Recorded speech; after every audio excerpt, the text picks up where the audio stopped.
ভাই উপস্থিত আছেন, আরো সিনিয়র নেতৃবৃন্দগণ, আমি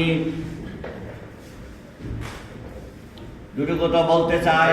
আজকে আমাদের বিএনপির মধ্যে যে একটা ফাটল সৃষ্টি করেছে, এর জন্য দায়ী সেই আন্তর্জাতিক সম্পাদক মহিদুর রহমান।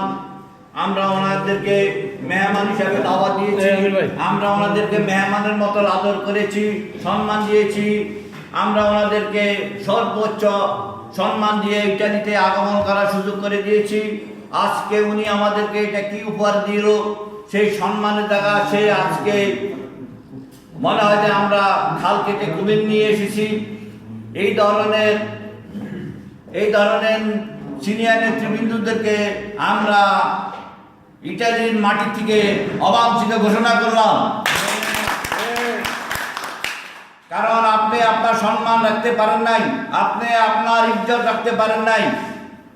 তাই আপনি দ্বিতীয়বার এই ধরনের কোনো দিন কোনো কিছু করবেন বা কোনো মন্তব্য নিয়ে আসবেন, ইটালিতে আপনার আর ফিরে যাওয়ার আর পথ থাকবে না।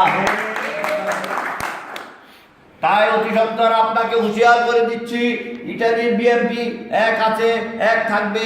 দীর্ঘ 25 বছর ধরে এই বিএনপি যারা লালন পালন করে নিয়ে এসেছেন আমার সিনিয়র নেতৃবৃন্দগণ, আমি ওনাদেরকে শ্রদ্ধা জানাই এবং সবসময় শ্রদ্ধা করে এসেছি।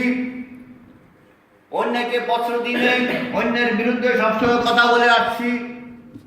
আজকে আপনারা আমাদের 25 বছরের সংসারকে বিলুপ্ত ঘোষণা করে দিয়ে যাচ্ছেন। ইনশাল্লাহ এটা পারবেন না। আপনারা যতই চেষ্টা করেন, এই সিন্ডিকেট মাধ্যমে আপনি যে কাজ করেছেন, ওই সিন্ডিকেটও ইনশাল্লাহ থাকবে না আমাদের মাঝে। ওরাও আমাদের মাঝে আবার ফিরত আসবে, আমরা সেই আশায় অপেক্ষায় আছি এবং আমরা ভাই ভাই এক আছি, এক থাকবো।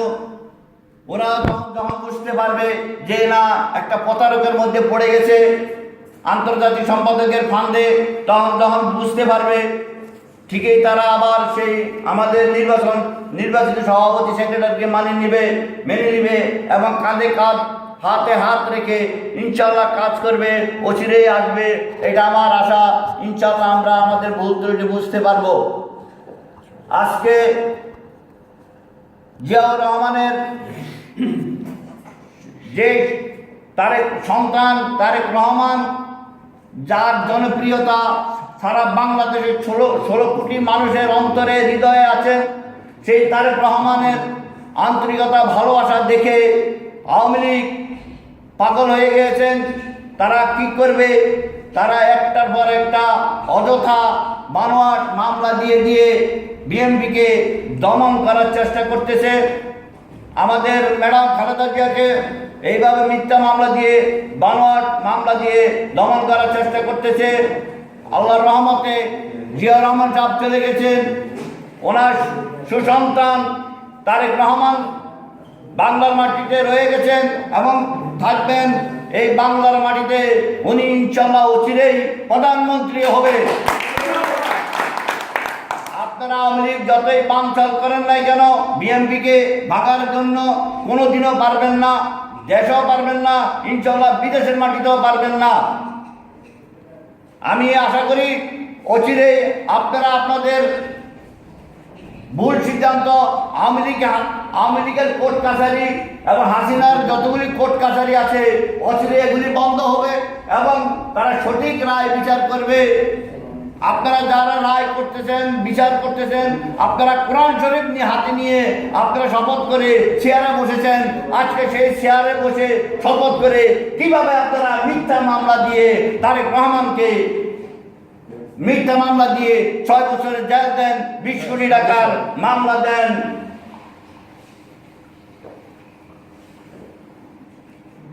আজকে ধৈর্য ধরে যারা আসছেন, বসে আছেন, সবার কাছে আমি কৃতজ্ঞ এবং সবাইকে সম্মান দিয়ে আপনারাও সবসময় আমাদের সাথে থাকবেন। আমরা আপনাদের সাথে আছি সবসময়। ইনশাল্লাহ এটাই সঠিক বিএনপি, এটাই সঠিক নির্বাচিত সভাপতি সেক্রেটারি, এটাই থাকবে, এখনো থাকবে, সামনেও থাকবে। কেউ আপনারা মন ভাঙবেন না। আমাদের মাঝে কোনো চোর দালাল বাটপার ইনশাল্লাহ আসতে পারবে না, ঢুকতে দিব না। যত কিছুর বিনিময় 10জন 5জন থাকি, আমরা তাদের সাথে মোকাবেলা করে আমাদের সঠিক সিদ্ধান্তকে আমরা জয়যুক্ত করে রাখবো ইনশাআল্লাহ। সবাই দোয়া করবেন। আসসালামু আলাইকুম। এ পর্যায়ে আমি বক্তব্য রাখার জন্য অনুরোধ করছি